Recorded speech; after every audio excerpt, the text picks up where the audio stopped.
I am lying in a hospital bed right now. The pain in my abdomen is unbearable, but that is not what is killing me. I just checked our emergency fund. The account that held $68,000 now shows $423. My wife drained it. Every single penny went to her sister's dream wedding. Meanwhile, I need surgery within 48 hours or I could die. When I called her, she said I could wait. It is her sister's special day. Before I begin this story, let me know where you are watching from in the comments below. If this story touches your heart, please hit that like button and subscribe to the channel. Now let me take you back to where it all started when I thought I had the perfect marriage and the woman I trusted with my life. My name is Baxter, and 8 years ago I married the woman I believed was my soulmate. Amanda and I met at a company party when I was 27 and she was 25. She worked in marketing at a firm downtown, and I was a software engineer at a tech startup. The moment I saw her across the room, something clicked. She had this warm smile that made everyone around her feel comfortable. We talked for 3 hours that night, and I knew I wanted to spend my life with her. Our relationship moved naturally. We dated for 2 years before I proposed on a beach in California during sunset. She cried and said yes before I even finished my sentence. The wedding was small but beautiful, just close friends and family, in a garden venue outside Chicago. We wrote our own vows, and I remember promising to always put her first, to protect her, to build a life together that we could both be proud of. For the first 5 years, everything felt like a dream. We both worked hard and saved every extra dollar we could. Amanda was incredible with budgeting. She created spreadsheets and tracked every expense. Together, we managed to buy a small house in the suburbs of Chicago. It was not fancy, but it was ours. 3 bedrooms, a small backyard, and a kitchen where we spent countless evenings cooking dinner together while music played in the background. I was making around $120,000 a year as a senior software engineer. Amanda brought in about $75,000 from her marketing position. We were comfortable, but we never took that for granted. We created an emergency fund together, a sacred account that we promised to only touch in case of true emergencies. Over the years, that account grew to $68,000. We had one rule that we repeated like a mantra: this money only gets used if we both agree, and only for real emergencies. We talked about having children in the next couple of years. We planned to trade in my old sedan for something more family-friendly. We dreamed about taking a trip to Europe, visiting Paris and Rome like we always said we would. Life was good. I trusted Amanda completely. In 8 years of marriage, she had never given me a reason to doubt her.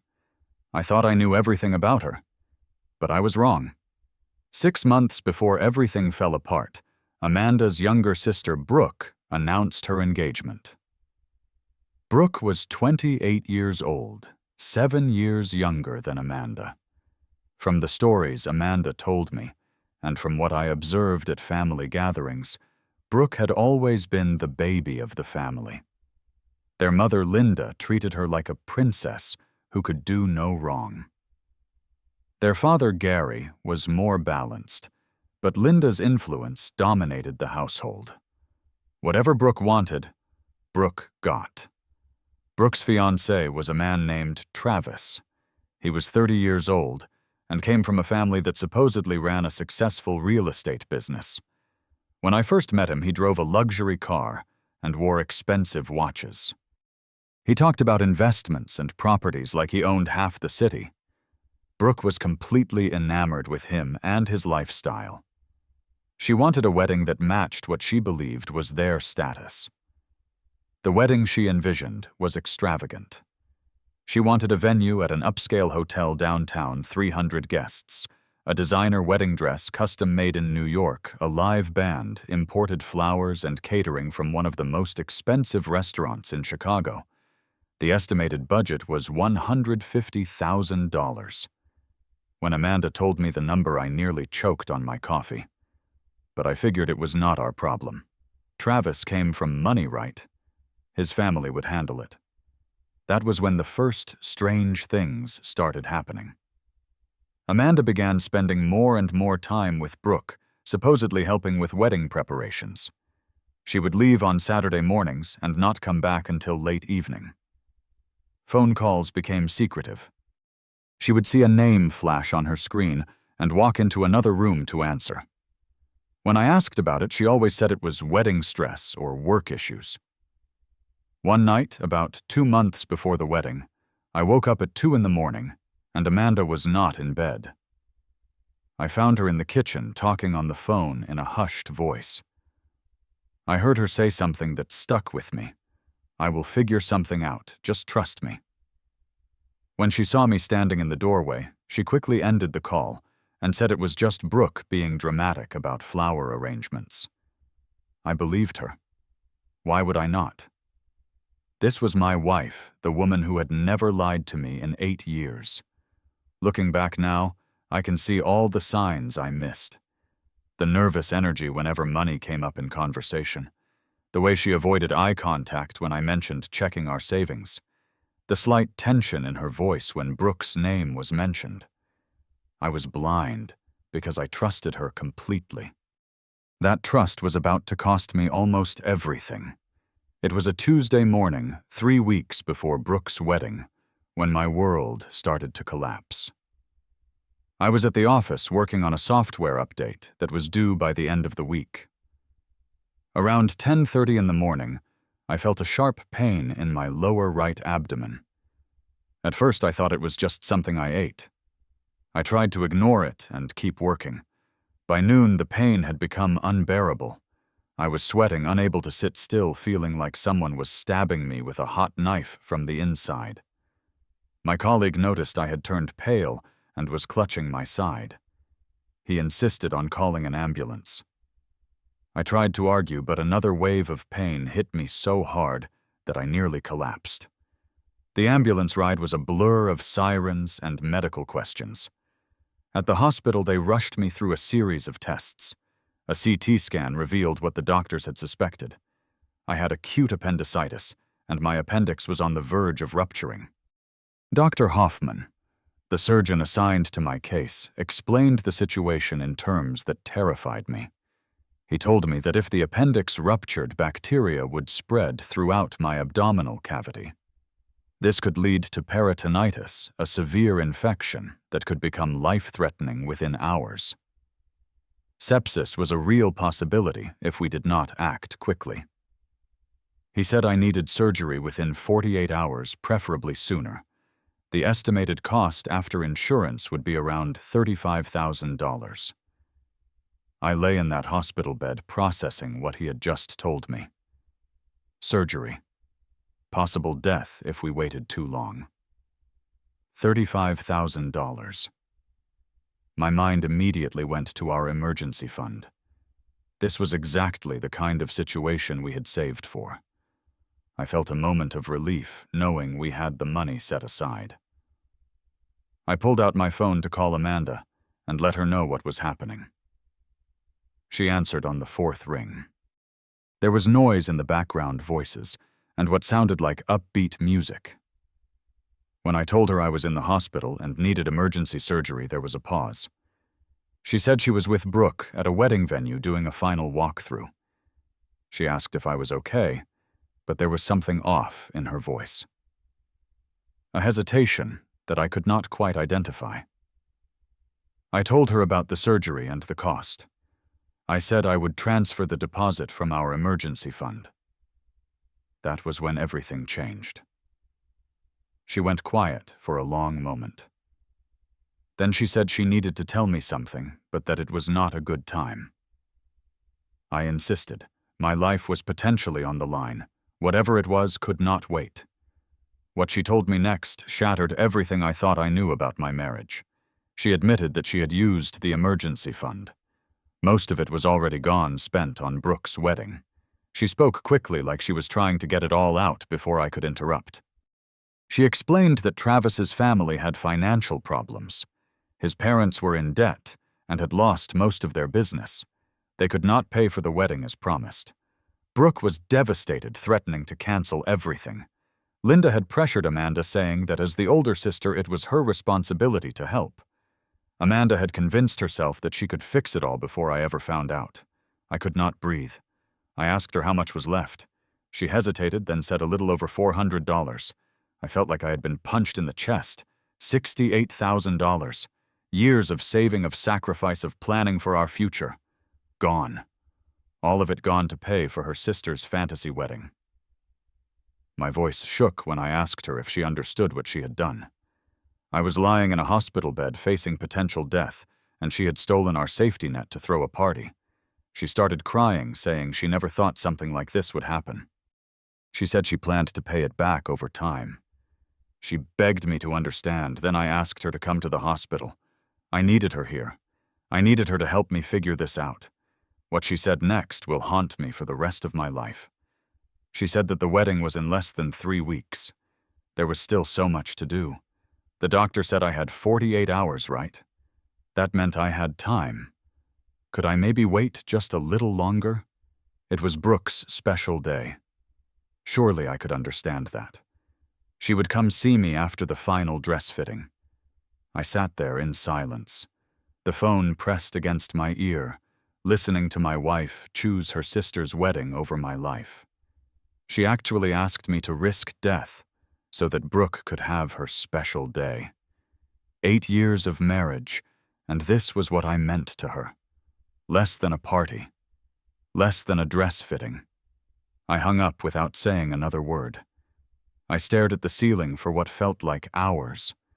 The fluorescent lights buzzed above me. Nurses walked by in the hallway, their footsteps echoing on the linoleum floor. I had never felt more alone in my entire life. The woman I loved, the woman I had built my life with, had just told me that I could wait to survive because her sister needed to get married. That night, something shifted inside me. The pain in my abdomen was nothing compared to the pain in my chest. But alongside that pain, something else emerged. A clarity I had never experienced before. I was done being taken for granted.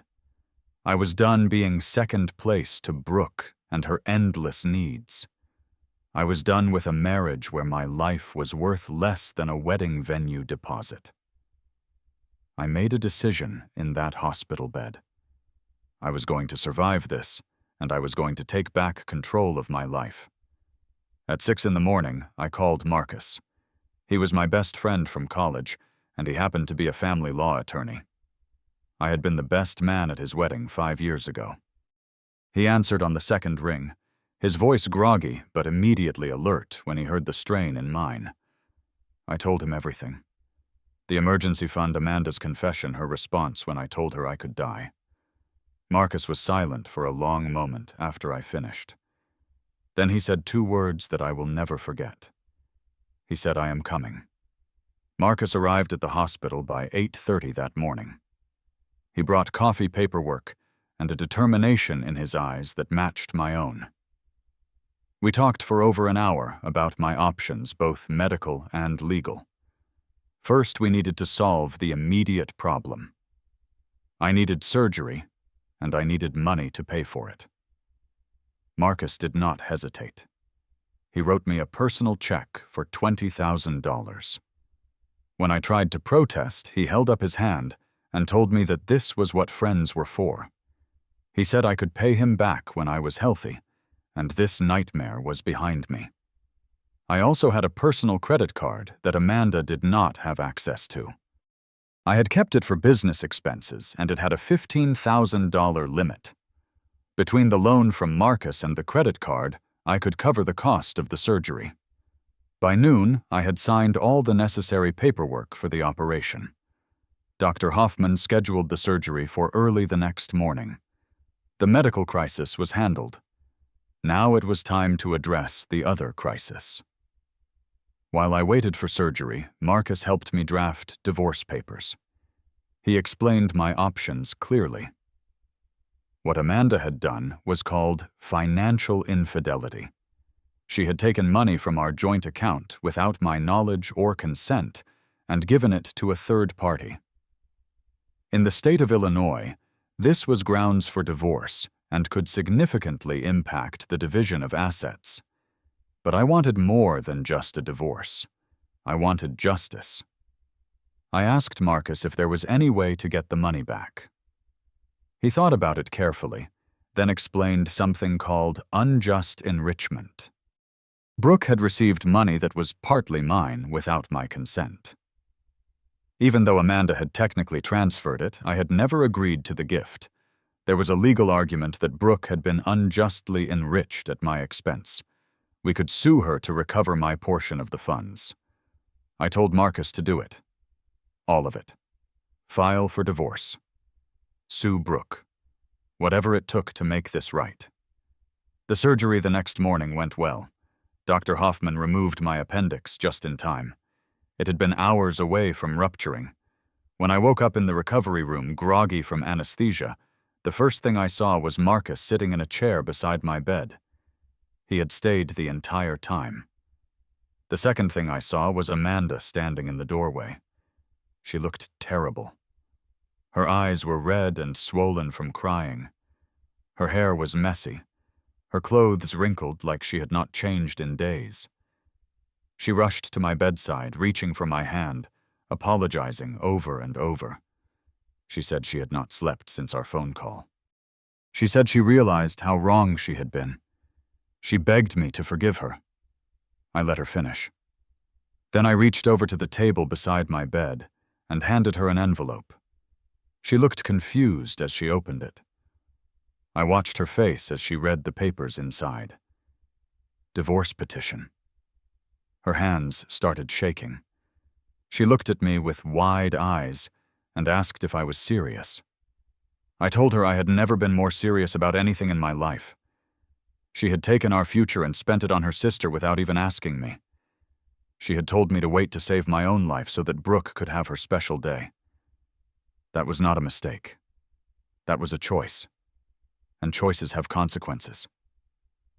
Amanda started sobbing. She said we could work through this. She promised to pay back every dollar. She said she loved me. I told her that if she loved me, she would have been at the hospital instead of at a dress fitting. Love does not ask someone to risk death for a party. She called her mother Linda from the hallway. I could hear Linda's voice through the phone, shrill and angry, blaming me for ruining everything. Then she called Brooke, who apparently burst into tears at the news. The whole family was in chaos, and I felt nothing. No guilt, no regret. Just a cold, clear sense of purpose. 3 days later, Brooke was served with a lawsuit. Marcus had worked quickly. The suit demanded the return of $34,000, which represented my half of the money Amanda had given away. Additionally, Marcus filed a motion requesting that the court freeze any further payments to wedding vendors until the matter was resolved. The effects were immediate and devastating for Brooke's wedding plans. The venue received notification of the legal dispute and immediately canceled the contract. They did not want to be caught in the middle of a lawsuit. The bridal shop put a hold on the custom dress because the final payment was now in question. The catering company backed out entirely, citing concerns about payment disputes.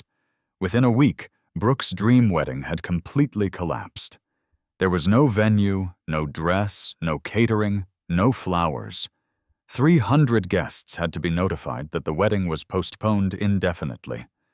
Brooke was hysterical, calling Amanda, constantly blaming her for everything. But the real blow came from Travis himself. Under the pressure of the legal situation and the wedding disaster, the truth finally came out. Travis admitted that his family had not just hit hard times. They had been essentially bankrupt for over 6 months. He had been hiding the full extent of their financial ruin from Brooke, hoping to somehow figure it out before the wedding. He had gambled on the hope that someone would bail them out. When Brooke learned the truth, Their relationship exploded. She felt betrayed and lied to, which was ironic considering what she had allowed her sister to do to me. The engagement was called off. Travis moved back to his parents' house. Brooke moved back in with Linda and Gary. Gary called me about 2 weeks after everything fell apart. He was the only member of that family who had ever treated me with genuine respect. His voice was tired when he spoke. He told me that he understood why I did what I did. He said Amanda had been wrong, and Brooke had been selfish, and Linda had enabled all of it for years. He apologized on behalf of his family, even though he knew it was not his place. I thanked him for the call. It meant more than he probably knew. The divorce was finalized 4 months later. The judge reviewed the evidence of financial infidelity and ruled in my favor on almost every point. Amanda was ordered to pay me $32,000 to be paid in installments over 2 years. The lawsuit against Brooke was settled out of court. Her lawyer convinced her that fighting would only cost more money she did not have. She agreed to pay me $18,000, most of which came from refunds she managed to recover from various wedding vendors. I sold our house. The market was good, and we got more than we expected. After splitting the proceeds and paying off Marcus, I had enough for a fresh start. I moved into a small apartment closer to the city. It was nothing fancy. 1 bedroom, a tiny kitchen, a view of a parking lot. But it was mine. No memories of Amanda in every corner. No reminders of the life I thought I was building. The first 3 months after the divorce were brutal. I went to therapy twice a week to process everything.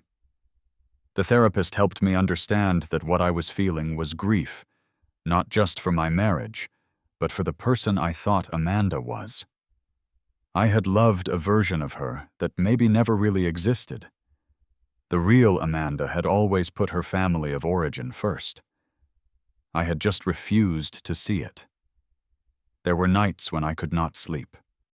I would lie in bed and replay every moment, wondering what I could have done differently, wondering if I had missed warning signs earlier in our relationship, wondering if any of those 8 years had been real. The betrayal felt like a wound that would never fully close. But slowly, things started to change. Marcus dragged me to the gym 3 times a week. At first, I went just to shut him up. Then I started to notice the difference. The physical exhaustion helped quiet my mind. The discipline gave me something to focus on. I lost 15 pounds of the stress weight I had gained and started feeling stronger than I had in years. Work became my refuge.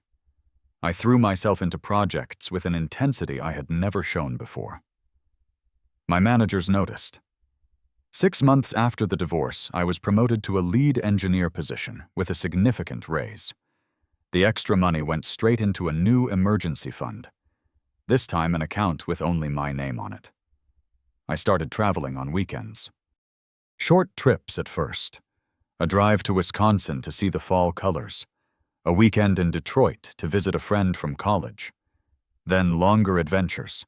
A solo trip to Colorado, where I hiked mountains I had only seen in pictures. A week in San Diego, where I learned to surf badly, but laughed more than I had in months. 1 year after signing those divorce papers in a hospital bed, I attended a technology conference in Austin, Texas. That was where I met Rachel. She was a project manager at a software company based in Denver. We started talking at a networking event and did not stop for 3 hours. She was smart funny and had this way of listening that made me feel heard. We exchanged numbers and started talking every day. Video calls that lasted until midnight. Text messages that made me smile during boring meetings. But I was careful. I told her about my divorce, about what had happened. I explained that I was still healing and did not want to rush into anything. She understood. She had her own past, her own wounds. We agreed to take things slow and just enjoy getting to know each other. I have learned something important through all of this. Love is not just about feelings. It is about actions. It is about showing up when things are hard.